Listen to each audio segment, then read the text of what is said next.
Next up, we have got an amazing lady called Mary-Kate Portley, who is a ex-management consultancy firm all-star. She's now over in the UK working for Baringa Partners, another management consultancy. She's a global shaper. She is a One Young World ambassador. She is our head of European chapter leads. And she's just generally an all-round all-star and little bundle of energy. So it gives me great pleasure to introduce you to Mary-Kate Portley.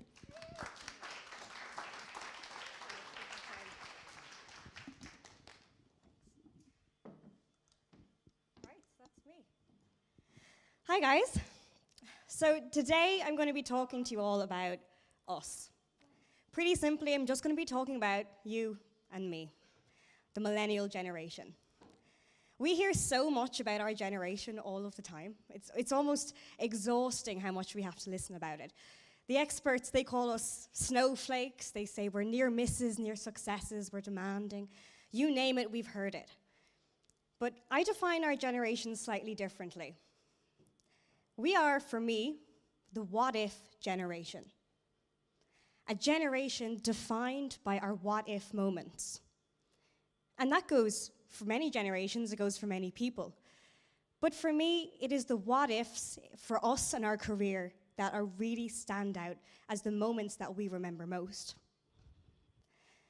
What-ifs can be good, they can be bad, but we always remember them no matter what. Like, what if Rachel didn't get off the plane in Friends? You know, what would have happened then? You know, what if Rose left Jack get up on that float? What if Beyonce really did have the best music video of all time? You know, we just won't know, but these are all what ifs. And I can tell by the reaction that they've defined a moment in your life. You all remember those moments. So my story today is one of my own what ifs. I'm a typical millennial, okay? I took the path most traveled, you could say, okay? I went to university, got a degree. I got work experience, did my year abroad as well, and then I joined a big corporate consulting firm. Myself and 150 boisterous millennials, we were so excited. We came in day one and we said, we are going to build relationships. We are going to break things. We are going to go forward and challenge everyone. We're going to maximize every single opportunity this huge organization is going to give to us. But little did we know that our wishes and those aspirations were not quite what our elder peers had in mind for us. And it kind of brings us back to that whole idea of what if, and what if we are defined differently? Our elder peers might see us as the same way the media do. They see it as lazy. They might see it as demanding, entitled. Restless is another one we often get. So we need to challenge those societal perceptions. Because I'm looking here, okay, I was listening to the talks as well earlier before me, and I'm looking at everyone in the room today. I can tell, like, to me, you've given up your Saturday afternoon to be here, to learn something, to meet people, to do something. I don't think that sounds quite lazy, demanding, naive, or entitled. So let's just look into this for a moment, okay? Because as millennials, I don't think that's what we are, but why do they keep telling us that then? Lazy, okay? No. We're not lazy. We are incredibly hardworking. We are the hardest working generation that they have ever had. So I find it really hard to see how we could be lazy. Whoop. Demanding is another one then. You're so demanding. We're not demanding. We strive for better. We want something more, something bigger. We want to keep going. We are striving. We're not demanding. It's completely different. We hold our organizations, the people around us, our leaders, our peers, to the equal high standards that we hold ourselves. And naive is my favorite one because I'm sorry, it's kind of true. We're a little naive, and I don't think that's such a bad thing, because as people, as innovators, as workers, as just human beings, what are we if we can't dream of all these things that never were and ask, why not? So lazy, demanding, naive, does that describe you? Are you sitting there and be like, that's so me? I didn't think so. Yet that is society's perception of us, a generation of weekend travels and avocado toast and anything else you can think of that's typically millennial. But we're so much more than that, because we do matter, and we do have things to bring to the table. And the disconnect of what they think versus what we think comes from a basic misunderstanding of our workforce. We just don't understand one another. It's like we're speaking different languages. So I'm here today to bust those myths alongside you, because I don't believe what's on the screen behind me. But I'm just going to pause, and I'm going to look for some examples, because why take my word for it, right? I'm going to pull up some examples of the lazy, demanding, naive, and entitled millennial generations that we have, like Malala. Such a demanding millennial. She's so passionate about education, and she stood up for what she believed in. And on a regular day, the Taliban shot her in the head. And in a typical, naive, demanding fashion, even a bullet to the head couldn't stop her doing what she knew was right. She held society to a new standard that they had never seen before. You know, I think the world needs more demanding people like Malala. Or what about Brian Acton? And I can see people are like, who? Trust me, stay with me on this one, you know this guy. Brian Acton, who I will admit is perhaps a more senior millennial, he's on the end of the scale. He went to university, graduated, and applied for jobs in Twitter and Facebook. Okay, he's like, I'm going high, I'm getting into this tech world. And fair play to him. Now, unfortunately, he didn't get either. He didn't get applications for either of them. So he sent out this tweet to, his really small group of followers at the time, just updating them on the outcome of his recent applications. 2 months later, he sent another tweet with just one word in it, and it's a word that everyone here will know straight away when I say it. WhatsApp. Brian Acton created WhatsApp, and in 2014, he sold it to Facebook for $19 billion. How naive of him. We are more than that. We matter, and we have something to bring to the table. Now, behind me, there's 3 things that I think, for me personally, are our biggest attributes that we can bring that others can't. We bring to businesses relevance. I can't press that one enough. We bring them relevance, technology, and challenge. And these are all great things to be able to bring. Relevance surprises me every time. We make up most of the consumers. We are the buying force they're trying to sell to. We are the majority of their workforces very soon. And yet we look at the decision chairs, or we look at all the different opportunities, we look at the agendas that they set. And I don't see any millennial perspective there. How can you be relevant when you don't even have the insights? And the average age of a boardroom is 63. 63. Does that sound relevant to today's consumer and today's market? We are a huge chunk of that market. And I have seen organizations completely transform when they appoint a millennial advisor, or the stuffiest, this was in Ireland now, it was a really stuffy brand. They brought in a platform for their millennial workforce to pitch ideas. It gave them an opportunity to be heard and listened. And that made a huge difference throughout the company overall. Technology we always associate it with social media, so I'm not going to go into that side of things. I think we use technology incredibly cleverly, like really. We don't want to do boring work. We're told, you know what, your generation just don't want to put in the grunt work. You don't want to do all the hard things you have to do to work up to the top. You want to be at the top, and you want to be there like right now. And it is true, but what I'd say to those people is, does anybody in the organization actually want to do boring work? Of course not. But we all agree that someone has to do the boring work. And unfortunately, it's usually us. First thing I think of when I get a piece of work that I probably don't want to do is there an app for this? Is there something I can do to just make this quick? And I think that's kind of the way we all think. It's a different way of thinking. It's not, I must pay my dues, I must do it. We know we have to do it, but we know that we need to do it quick. And we will use macros, we will track changes, we will get an app for that if we can, and we will embrace technology to make the workforce a better place with less mundane work. And I think that's good for everybody. Another thing that millennials bring to the table is this whole idea of challenge. Like you've heard from several speakers at this stage, I don't think you can say that they are not challenging their organizations.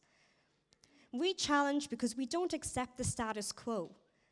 But quite often that's misconstrued to saying that we think we can say whatever we want to say, or we think that we can say what we want, to who we want, when we want, regardless of rank, that we disrespect hierarchy, when that's not true at all.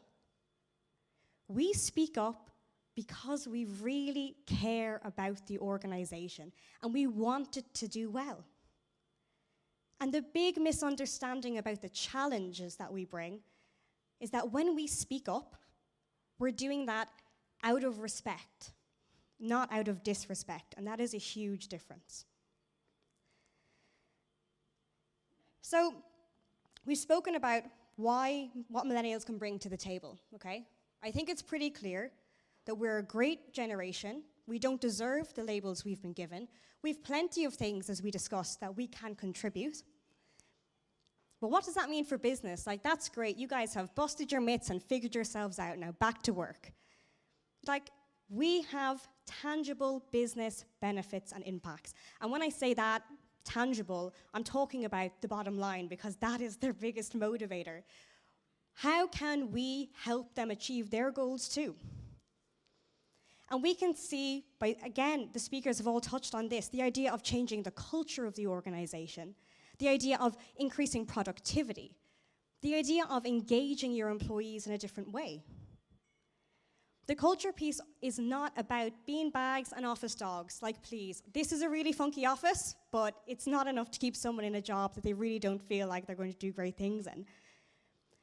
Culture for millennials comes down to self-development. It comes down to opportunities to grow. We want to see where we're going to go in this organization, how we can contribute, who our leaders are, how can they help us, how can I learn from you? And to have that, you have to have trust in your leaders too. Culture is a lot more than beanbags.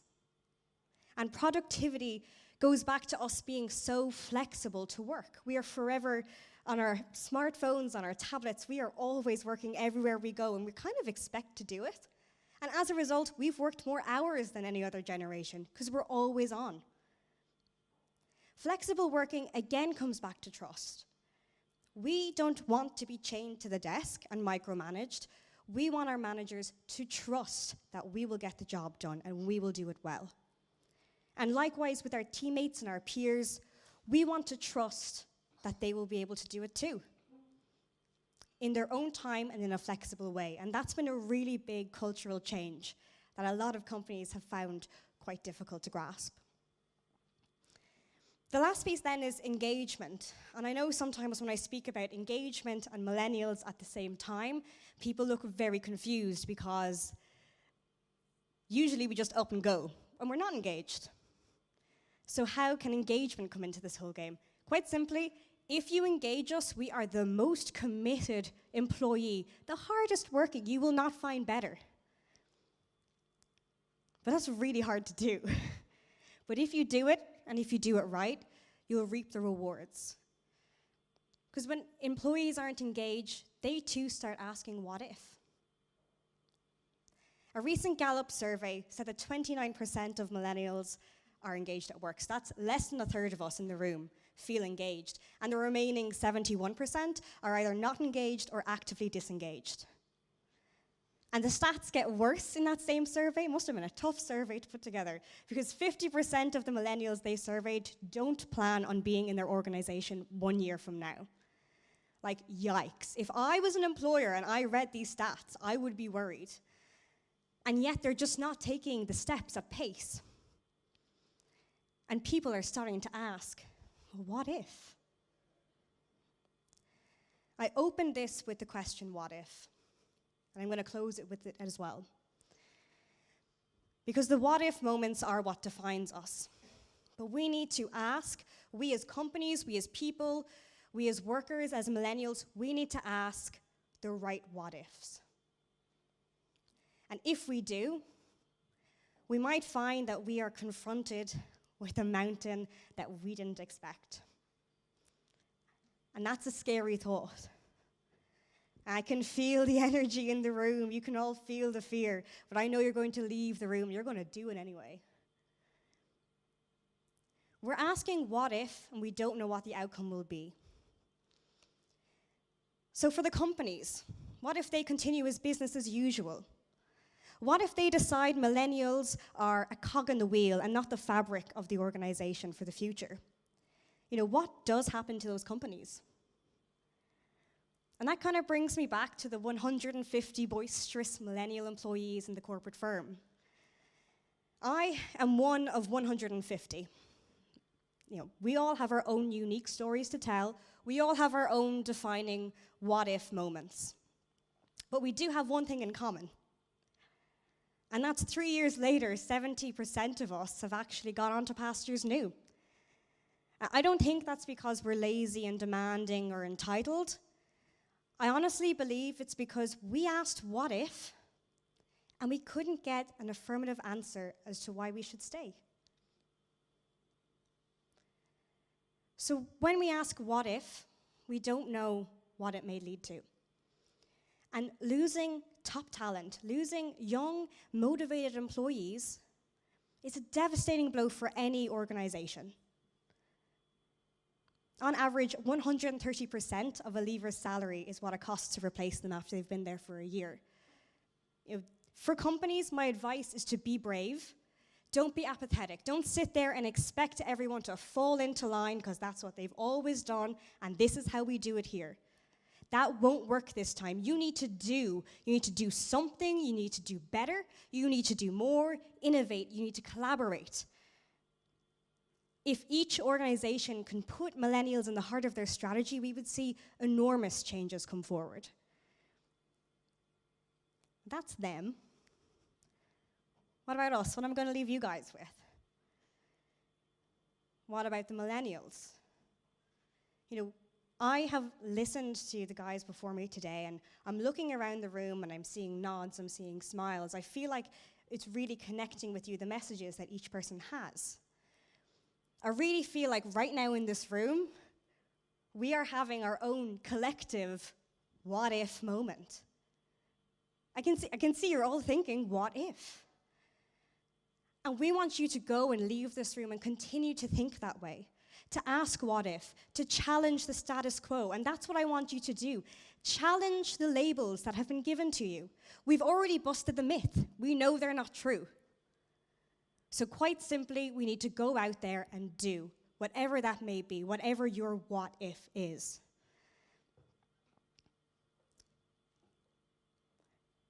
Asking your what if will bring a mountain that we don't know how to climb. So as you face your mountain leaving here today, I want you to channel your inner Dr. Zeus. Great reference. You have brains in your head, you have feet in your shoes. You steer yourself in the direction you choose. You're on your own, you'll know. You are the one who decides where to go. You're on your way. Today is your day. There is your mountain. So go on your way. Thank you.